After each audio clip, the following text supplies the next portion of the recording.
اور پھر کھڑکی پر جا کر باہر دیکھنے لگا۔ میری نظریں لان میں گردش کر رہی تھیں۔ مس شاہینہ کے کمرے کی دیوار کے باہر ہی مجھے وہ سایہ کھڑا نظر آیا۔ میں نے جلدی سے کھڑکی کھولی، اس میں سے اتر کر باہر کود گیا۔ میرا قدم زمین پر ٹکتے ہی ہلکی سی تھپ کی آواز آئی۔ اس سائے نے پھر بھی میری طرف پلٹ کر نہیں دیکھا، سیدھا ہوتے ہی میں اس کی طرف دوڑ پڑا۔ میں ننگے پاؤں تھا، اسی لیے بھاگنے سے عجیب سی دھمک پیدا ہو رہی تھی، لیکن وہ سایہ اسی طرح مس شاہینہ کی کھڑکی کے سامنے مجھ سے بے پرواہ کھڑا تھا۔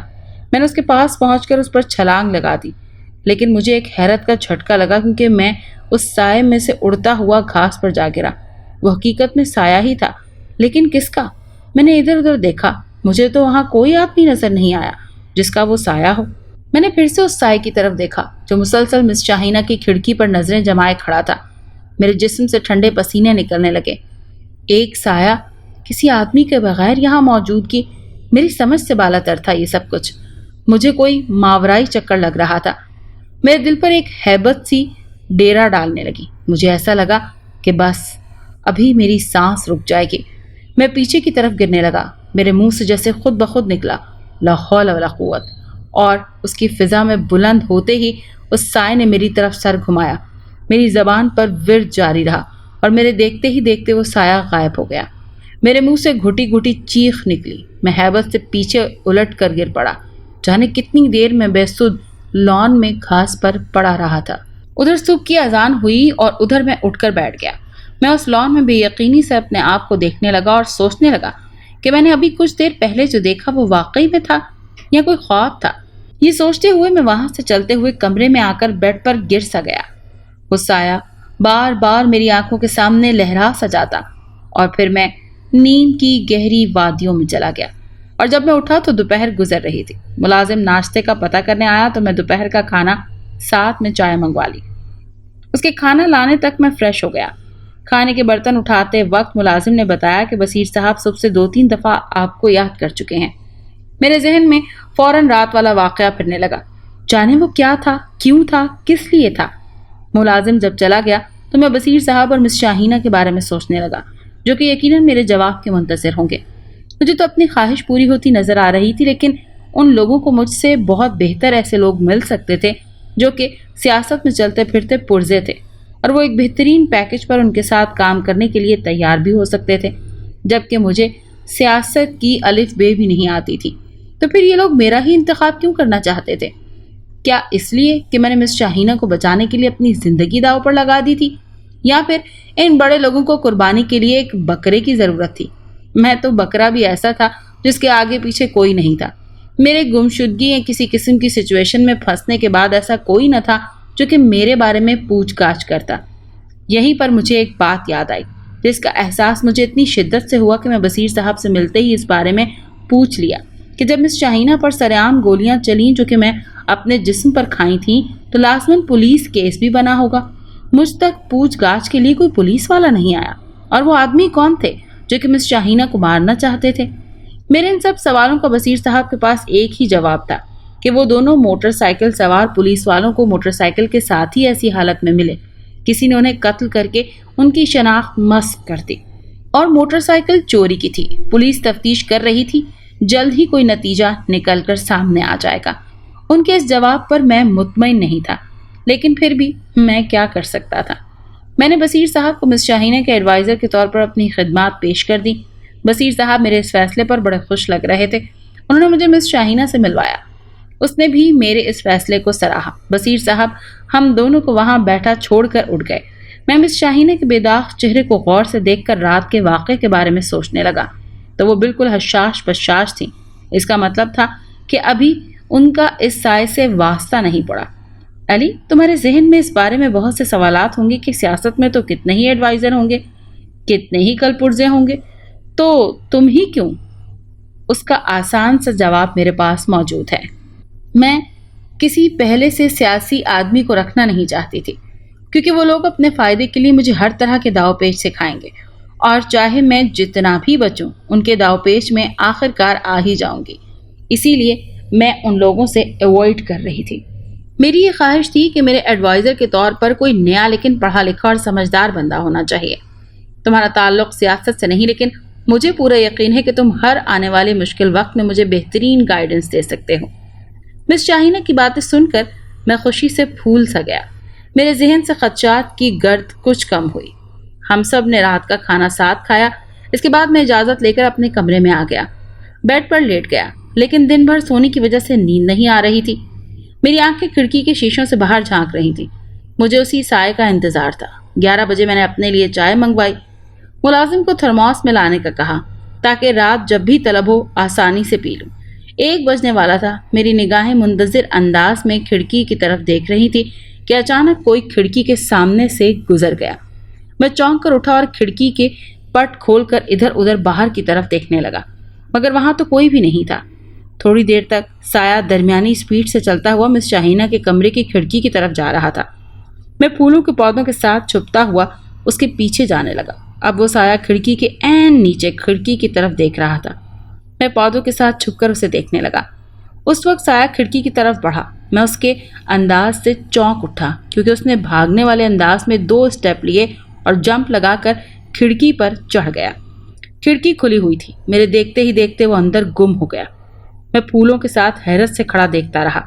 تقریباً 5 منٹ سے زیادہ بھی ادھر ہی حیرت زدہ کھڑے ہوئے ہوں گے تو ایک لمبا سانس لے کر ششپنج میں مبتلا اس کھڑکی کی طرف بڑھا۔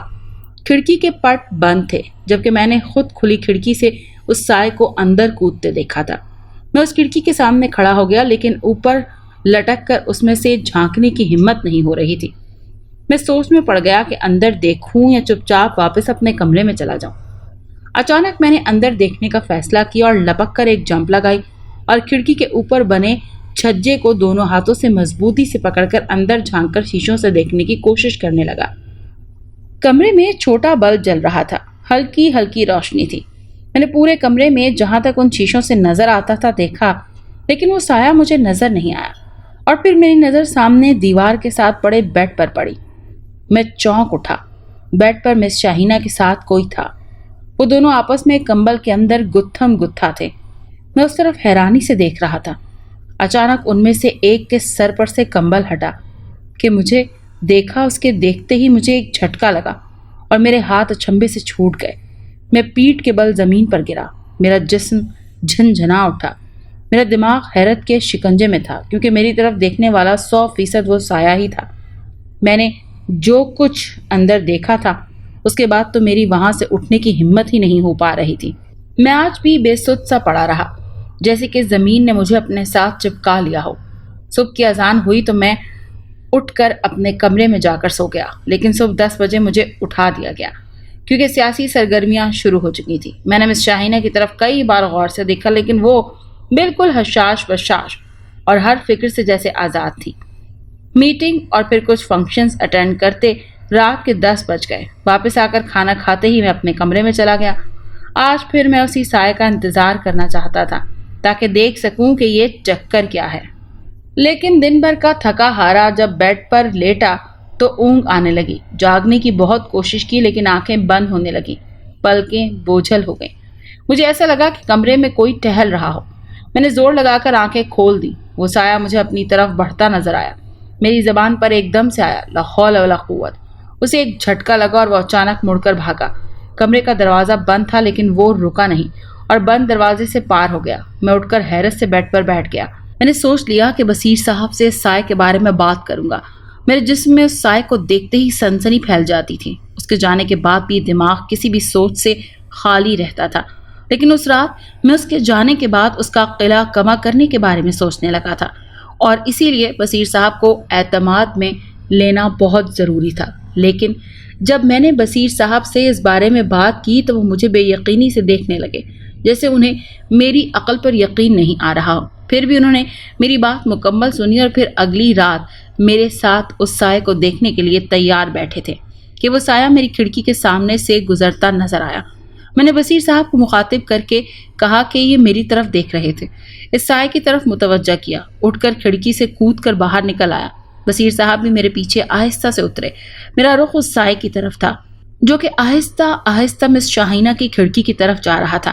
میں نے بصیر صاحب کو اس طرف اشارہ کر کے سایہ دکھانے کی کوشش کی تو انہوں نے میری انگلی کو سیدھ میں اس طرف غور غور سے دیکھنا شروع کر دیا۔ روشنی کم تھی لیکن اتنا اندھیرا بھی نہیں تھا کہ وہ سایہ ان کو نظر نہ آتا۔ میرے دیکھتے ہی دیکھتے آج پھر سایہ کھڑکی سے لٹک کر اندر چلا گیا۔ میں نے بصیر صاحب کو اس کھڑکی تک لے جانا چاہا لیکن انہوں نے مجھے بازو سے پکڑا اور گیلری سے چلتے ہوئے مس شاہینہ کے کمرے کے سامنے پہنچ کر دروازہ کھٹکھٹا ڈالا۔ مس شاہینہ تیسری دفعہ دروازہ بجنے پر آواز دیتی آئیں اور دروازہ کھول دیا۔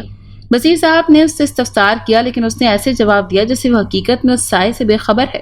میں بھی اس کا مضبوط لہجہ سن کر حیران رہ گیا، اسی لیے میں نے چپ سادھ لی کیونکہ بصیر صاحب کو وہ سایہ نظر نہیں آ پایا تھا اور مس شاہینہ سرے سے ہی مکر گئی تھی۔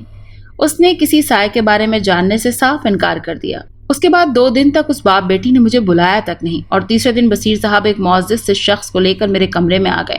انہوں نے اس آدمی کا تعارف ایک قریبی دوست کی حیثیت سے کروایا اور میرا بھی تعارف کرا کر چلے گئے۔ وہ آدمی مجھے پہلے تو سیاست کے داؤ پیچ کے بارے میں بریفنگ دینے لگا۔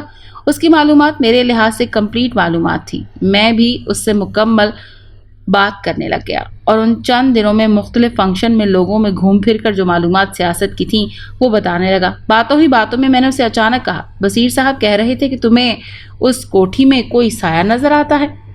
میں اس کی بات سن کر چونک اٹھا لیکن چونکہ یہ گپ شپ ایک دوستانہ ماحول میں ہو رہی تھی اسی لیے میں نے پہلی رات سے جو سایہ مجھے نظر آیا تھا اس رات سے لے کر آج رات تک کے سائے کے مس شاہینہ کے کمرے کی کھڑکی سے داخل ہونے تک کے تمام واقعات اس کے گوش گزار کر دیے۔ اس رات میں نے اس طرف کے سیکیورٹی گارڈ کو اپنے ساتھ تیار کیا۔ پہلے تو وہ ڈرتا رہا کہ وزیر صاحب کو پتہ چلا تو وہ نوکری سے ہی فارغ کر دیں گے۔ آخر میرے اعتماد دلانے پر وہ تیار ہو گیا کیونکہ وہ مجھے اس کوٹھی میں ایک خصوصی مہمان کے طور پر ہی جانتا تھا۔ رات کے 1 بجتے ہی وہ سایہ کوٹھی کی بڑی دیوار سے برآمد ہوا۔ میں سیکیورٹی گارڈ کے پاس ہی بیٹھا تھا۔ میں اسے دیکھتے ہی الرٹ ہو گیا اور سیکیورٹی گارڈ کو الرٹ کیا۔ وہ میرے ساتھ ہی اس کوٹھی سے نکلا اور ہم آگے پیچھے اس سائے کا تعاقب کرتے چل پڑے۔ سر، وہ سایہ کدھر ہے؟ سیکیورٹی گارڈ کی بات سنتے ہی میں ٹھٹک کر رک گیا۔ سایہ تو ہمارے سامنے ناک کی سیدھ میں ایسے جا رہا تھا جیسے کہ کوئی آدھی نیند میں چل رہا ہو۔ میں نے پلٹ کر غور سے اس گارڈ کو دیکھا۔ میرے اچانک یوں پلٹ کر دیکھنے پر وہ کنفیوز ہو گیا اور گڑبڑا کر بولا، وہ سر جی، سایہ مجھے نظر نہیں آ رہا۔ میں اس کی بات سن کر حیران رہ گیا۔ میں نے اس ٹارچ لی اور احتیاط سے 2 دفعہ جلا کر سائے پر ڈالی۔ اس سائے نے پلٹ کر دیکھا۔ میرے منہ سے بے ساختہ نکلا، لا حول ولا قوت۔ ان الفاظ کا فضا میں گونجنا تھا کہ وہ سایہ غائب ہو گیا۔ سیکیورٹی گارڈ بھی بصیر صاحب کی طرح اس سائے کو دیکھ نہ پایا۔ میں نے سوچا کہ ہو سکتا ہے بصیر صاحب ذرا بڑی عمر کے ہیں تو ان کی نظر کچھ کمزور ہو، لیکن اس سیکیورٹی گارڈ کو بھی وہ سایہ نظر نہیں آیا تو میں پریشان ہو گیا۔ میں نے اس گارڈ کو واپس اس کی ڈیوٹی پر جانے کا کہا اور خود اپنے کمرے میں جا کر اس سارے چکر کے بارے میں سوچتے ہوئے گہری نیند کی وادیوں میں چلا گیا۔ دوسری شام ایک 3 پیس سوٹ والا میری عمر سے کچھ بڑا آدمی بصیر صاحب کے ساتھ نظر آیا۔ بصیر صاحب نے پہلے اس کا تعارف کروایا، وہ بھی سیاست کا ایک چلتا پرزا تھا۔ پھر انہوں نے میرا تعارف کروایا تو اس نے طنزیہ لہجے میں کہا، اچھا تو یہ ہیں علی صاحب۔ مجھے اس کا لہجہ بڑا ناگوار گزرا لیکن میں چپ رہا۔ بصیر صاحب نے بھی اس کی طرف گھور کر دیکھا تو وہ نیچے دیکھنے لگا۔ اس کے بعد وہ نیا آنے والا آدمی مس شاہینہ کے ساتھ نظر آنے لگا۔ بصیر صاحب اور مس شاہینہ مجھے اگنور کرنے لگے۔ اب رات کو وہ سایہ میرے ارد گرد نظر آنے لگا۔ میرے اندر ڈر سا بیٹھ گیا، میرا دماغ چٹکنے لگا اور وہ نیا پرزا آتے جاتے مجھ پر طنز کے تیر برسانے لگا۔ ایک دن میرے صبر کا پیمانہ لبریز ہو گیا۔ میں نے اس کے ساتھ ہاتھا پائی کی، مجھے بڑی مشکل سے قابو کیا گیا۔ میرا دماغ بہت ہی گرم تھا۔ میں بصیر صاحب کے ساتھ اپنے کمرے میں بیٹھ تو گیا لیکن میرا دماغ سلگ رہا تھا۔ مجھے پتا چل گیا تھا کہ اس نئے آدمی کو میری جگہ رکھ لیا گیا ہے۔ شاید اس سائے والے واقعے پر میری ذہنی صحت پر شبہ کیا جا رہا ہے۔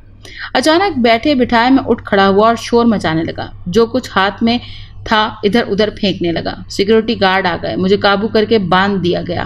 جانے کہاں سے اب ڈاکٹر وارد ہوا اور مجھے دائیں بازو پر انجیکشن لگا دیا۔ انجیکشن لگنے کے بعد مجھے نیند آ گئی۔ شام کا اندھیرا پھیل رہا تھا۔ میری دھندلی آنکھوں کے سامنے وہ سایہ کھڑا جیسے مجھ پر ہنس رہا تھا۔ مجھے ہوش ایک سلاخوں والے کمرے کے اندر آیا۔ میں فرش پر بچھی چادر پر لیٹا تھا۔ اس کمرے میں اکیلا تھا۔ میرے حواس کام کرنے لگے تو مجھے سمجھ آئی کہ وہ پاگل خانے کا ایک کمرہ تھا۔ میں اپنا سر پیٹ کر رہ گیا۔ میں اٹھا ہی تھا کہ وہ سایہ سلاخوں کے ساتھ آ کھڑا ہوا اور مجھے گھورنے لگا۔ فضا میں عجیب سی سنسناہٹ پھیلی ہوئی تھی جیسے کہ وہ کچھ بول رہا ہو۔ میں نے غور سے سننے کی کوشش کی تو مجھے سمجھ آیا۔ وہ کہہ رہا تھا، وہ صرف میری ہے۔ اب مجھے پتا چلا کہ مس شاہینہ اتنی خوبصورت اور مالدار ہونے کے باوجود بھی ابھی تک کنواری کیوں تھی، کیونکہ ان کا عاشق ایک سایہ تھا جو کہ اس پر مکمل چھایا ہوا تھا۔ اگر آپ کو یہ کہانی اچھی لگی ہے تو اسے لائک کیجیے اور ہمارے چینل کہانی محل کو سبسکرائب کیجیے۔ اور ہاں، اگر آپ کے کسی دوست، رشتہ دار یا بہن کے ساتھ خدا نخواستہ اس طرح کا کوئی بھی واقعہ پیش آیا ہے تو ہمیں کامنٹ سیکشن میں اس کے بارے میں ضرور بتائیے۔